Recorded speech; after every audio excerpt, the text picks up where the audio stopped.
welcome back to my channel. In my last video I talked about returning to 9-to-5 life, and I had a small clip in there about how it was finally starting to hit my stride with working full-time and doing my PhD. So I wanted to just do a vlog a little bit more about that, I guess, and what the reality of that is like. Today I had a morning writing session with Temi.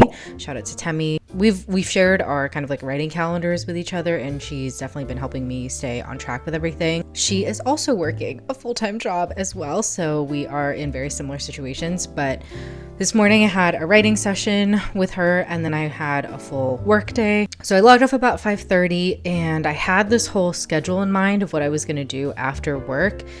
And because I logged off a little bit later than I anticipated, I am now kind of out of whack, and I'm feeling a little bit, I don't know if defeated is the right word, but I think I'm a little tired, and I feel like my to-do list is so overwhelming, and I think that whipping out the camera will help me get over it and also just make it a little bit more fun. So basically what we are doing tonight is, or like what's on my to-do list for tonight, is do a workout. This was the thing that got pushed because it now gets dark at 4 p.m. and it's actually kind of getting colder now here in Boston. And so I was gonna go on a run today, but I think I'm just gonna do a home workout. Then I really want to decorate for the holidays because it won't take that long. I know it'll make me happy, and I want to be able to enjoy it for a little bit before I have to leave.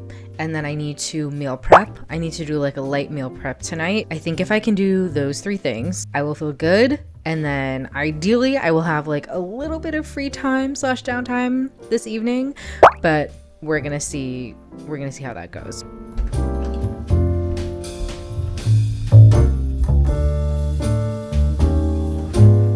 Sorry to anyone who really does not like unfinished basements or like the look generally.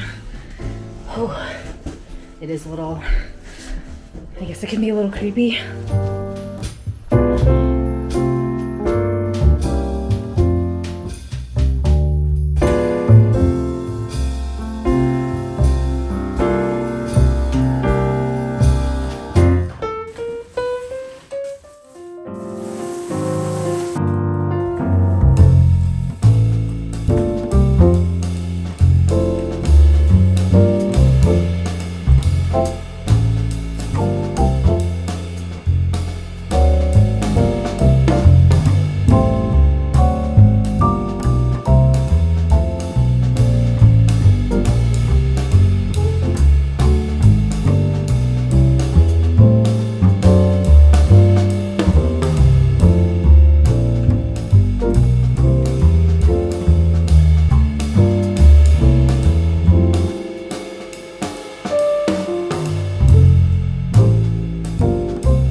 Good morning from my desk. Hopefully you can hear me.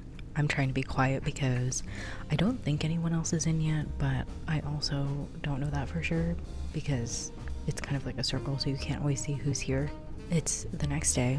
Yesterday I finished meal prepping, which was great and needed, but I did not work out. I guess it shouldn't be that surprising that I did not do that because it was a very ambitious list, but I am glad I got my decorations up and I meal prepped. So I think tonight will be a good night for just kind of relaxing a little bit. I am feeling very tired today, so I'm just gonna try my best to get what I need to done at work and breathe. If I have enough energy, then I will do a lunch workout, but I'm kind of TBD on that. For right now, I really don't feel like doing it, but we'll see how it goes. So when I get in, I usually get all set up, I write my to-do list, and then I eat my oats, which a big, I think at least, improvement from my last ones. Fun fact that the one that you saw in my previous vlog, that ended up spilling all over my backpack, so that's what led me to get these, like the jars, and then also a lunch bag.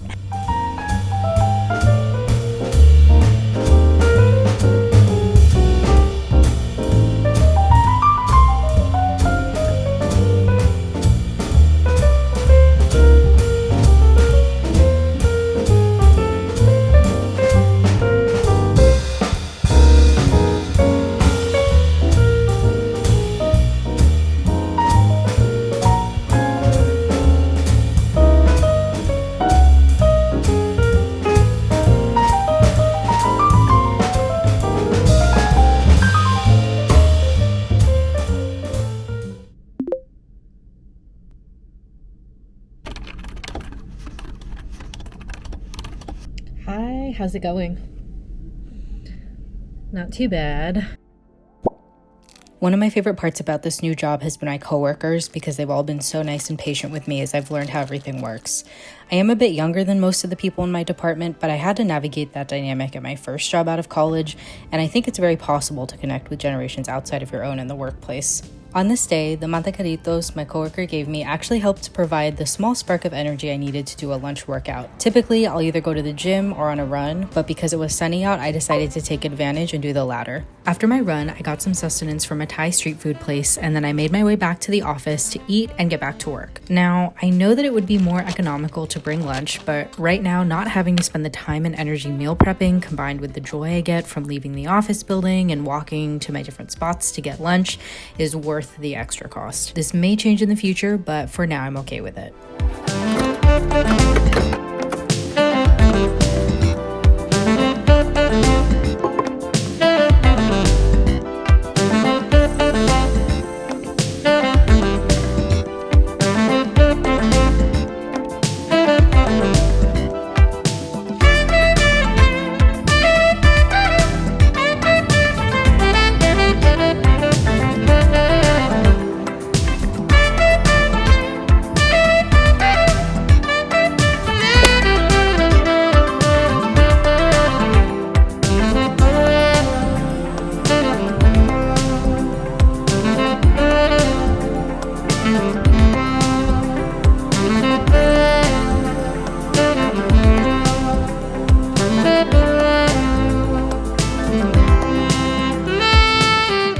Good morning. I'm going to make some breakfast and coffee really quickly because I have a writing session that starts with Temi in about 20 minutes and I want to make sure that I'm actually ready to go for that. Oh, also these are my new glasses. What are your thoughts?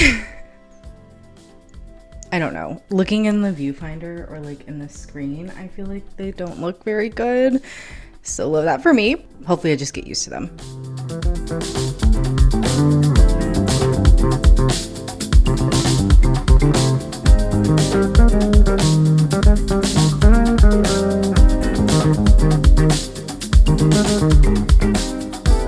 I don't think you can talk about Asian American identity as a political identity without also talking about solidarity with other communities, because that's kind of critical and fundamental to it. So yeah, and that's why I wanted to talk about it. So anyway, yeah. Did it go well for you? We are done. I wrote 0 words. Well, maybe I wrote 10 Mickey Mouse words, but functionally I wrote 0 words. But I think at the very end of the session, I finally kind of broke through to what I actually want this chapter to be doing. I thought I knew before, which is why I've stuck with this chapter and this version of this chapter for so long. I need to get ready for my work meeting, but basically I was trying to draw these connections between Asian American ID and linked fate, but I think that the bigger question actually is interrogating the political nature of Asian American identity, and to see, basically I'm trying to test different components. So for example, feelings of linked fate with other Asians, minority linked fate, views on specific policies and movements, so like Black Lives Matter, DACA, and then potentially also looking at discrimination or like perceived discrimination. What I want to do is test to see if Asians who indicate that being Asian is important to their identity then also have higher levels of all of those things. What I actually was trying to get at was the political nature of Asia, like what it means to be Asian American, how that actually manifests, and I'm basically testing that. I'm testing that to see if that's true, or if we're moving towards a different understanding or meaning of what it means to be Asian American that's not political. I would argue, because of my own, I guess, my own positionality and also just the theoretical framework that I'm using for my dissertation, that it needs to be political. But I think that's kind of a larger question that I'm asking. And now I actually feel a lot more clear on how I can write this dang lit review. And also it means I'm gonna have to update my quantitative work. So we're gonna see how that goes over with my chair. But at this point, I'm just gonna do it and hope that it's okay.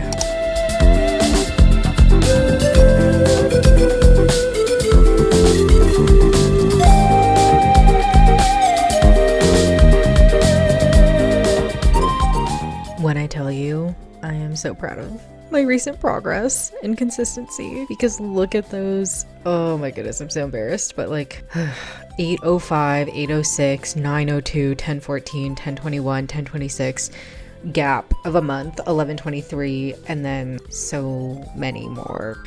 I don't know. I guess it hopefully goes without saying, but I'm done with my work meeting and I'm gonna be on my lunch break now. I'm just proud of myself. I know it's not been that long, but it feels like a lot of progress to me, because for so long I couldn't be this invested, or I wasn't this invested for whatever reason, and now I am invested. It's funny to me that this is coming from me then being busier, and I was not feeling this when I was less busy. Such is life, that's fine, whatever. And I hope that I can kind of build on this momentum and just keep going and actually start to view myself and feel like a true researcher in training. Funnily enough, I'm not running, because that's usually what I do, which sounds terrible. That was like my procrastinator tendency. I just like avoid. And I'm not doing that right now. And it's very interesting. And it's kind of nice.